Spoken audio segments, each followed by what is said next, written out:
Hi guys, welcome back to 21 Days E-commerce Business Challenge. This is day 6 and day 6 ஓட task என்னன்னு பார்த்தீங்கன்னா e-commerce பிசினஸ்ல product selection இது வந்து ரொம்ப அல்டிமேட் டிப்ஸ் அப்படின்னே சொல்லலாம். இதை வந்து டூ டைப்ஸ்ல வந்து ஸ்ப்ளிட் பண்ணி பார்க்க போறோம். ஒன் வந்து பார்த்தீங்கன்னா வாட் இஸ் ப்ராடக்ட் செலெக்ஷன், இன்னொன்று வந்து why it's important for e-commerce business அப்படின்றத பார்க்க போறோம்.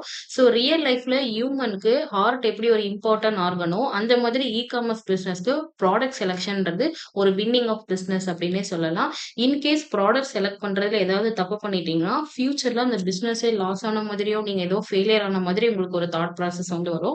ஸோ என்னோட பெஸ்ட் சஜஷன் என்னன்னா, ப்ராடக்ட் செலக்ஷன்ல இருக்க டிப்ஸ் அண்ட் ட்ரிக்ஸ்ல தெரிஞ்சுட்டு அப்புறமா நீங்க அந்த ஆன்லைன் பிசினஸ் ஸ்டார்ட் பண்றது ரொம்பவே நல்லதுன்னு சொல்லுவேன். ஸோ எல்லாருக்குமே தெரிஞ்ச விஷயம் என்னன்னா, ப்ராடக்ட் செலக்ஷன் அப்படின்னாவே ஒரு பிக் மார்க்கெட், அதாவது அமேசான், ஃபிளிப்கார்ட் இந்த மாதிரி ஒரு சிமிலரா இருக்க ப்ராடக்ட் பிளேஸ்ல போயிட்டு எந்த ப்ராடக்ட்லாம் டாப் செல்லிங்ல இருக்கோ, எதுக்கெல்லாம் ஹை ஆர்டர் வருதோ அந்த ப்ராடக்ட்ஸ் எல்லாமே பை பண்ணி அப்படியே சேல்ஸ் வந்து ஸ்டார்ட் பண்றாங்க.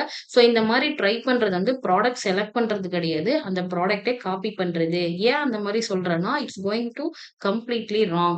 ஏன்னா ஆல்ரெடி அந்த ப்ராடக்ட் எல்லாமே லிட்ரலி வந்து சக்சஸ் ஆயிடுச்சு. ஸோ ஒரு காம்படிட்டர் கிட்ட இருந்து நம்ம வந்து ஐடியாஸ் எடுத்துக்கணுமே தவிர, அவங்க ப்ராடக்ட்ட வந்து நம்ம எடுக்கக்கூடாது. ஸோ இதுலயுமே வந்து பாத்தீங்கன்னா ப்ரோ அண்ட் கான்ஸ் வந்து இருக்கு. ஃபர்ஸ்ட் வந்து ப்ரோ என்ன அப்படின்னு தெரிஞ்சுக்கணும்னா, அஃப்கோர்ஸ் நீங்க இந்த ப்ராடக்ட்ட செலக்ட் பண்றதுனால இதுல ரிஸ்க் வந்து ரொம்ப கம்மியா இருக்கும். At the same time competition வந்து ஹையா இருக்கும்.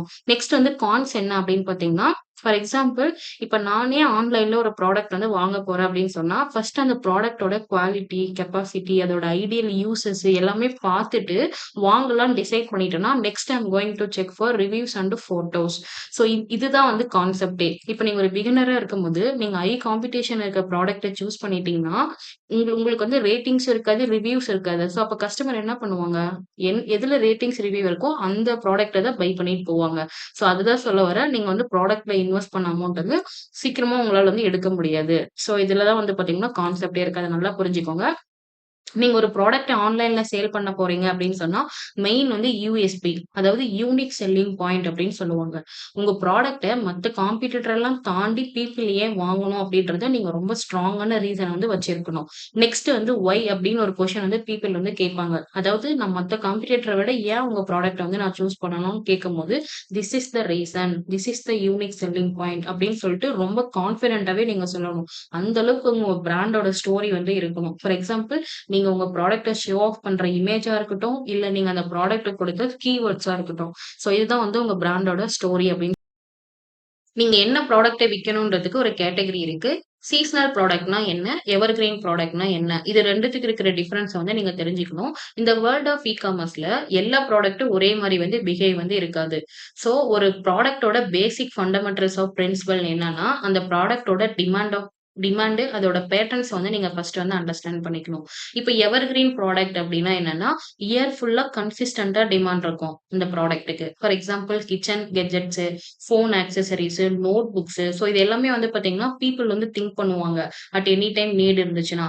இப்ப சீசனல் ப்ராடக்ட் அப்டின்னா என்னன்னா, இயர்ல குறிப்பிட்ட டியூரேஷன் ஸ்பெசிபிக் டைம்ல மட்டும் ரொம்ப பீக்கான டிமாண்ட் இருக்கும் அந்த ப்ராடக்ட்க்கு. ஃபார் எக்ஸாம்பிள் இப்ப Diwali lamp and lights, Christmas decorations, summer வந்து பீச் வேர்.